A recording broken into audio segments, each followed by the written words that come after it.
Festa e turpit, patronazhistët e Ramës dhe Shqipëria që po shuhet. Sonte, në orën 7 të mbrëmjes, Edi Rama ka ftuar të gjithë patronazhistët e tij për të festuar. Po, për të festuar. Në një vend ku të rinjt ikin pa kthim, ku familjet ndahen nga kufit, ku shkollat mbyllen nga mungesa e fëmijëve dhe ku spitalet mbushen vetëm nga pleqë, ky regjim ka vendosur të festojë. Por çfarë festojnë këta njerëz? Çfarë kanë arritur që kërkon festë? A është ndoshta triumfi i një makinerie që ka monitoruar qytetarët si në kohën e sigurimit të shtetit? Apo ndoshta gëzimi për çdo të ri që largohet nga Shqipëria duke u kthyer në një numër më pak në kutitë e votimit?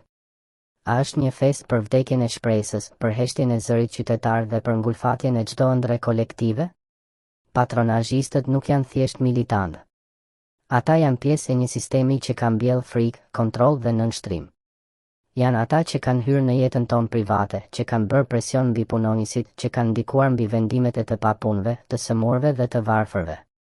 Janë ata që kanë marrë pjesë në një mekanizëm që e ka kthyer Shqipërinë në një teatër të absurdin, ku propaganda feston, ndërsa realiteti qan.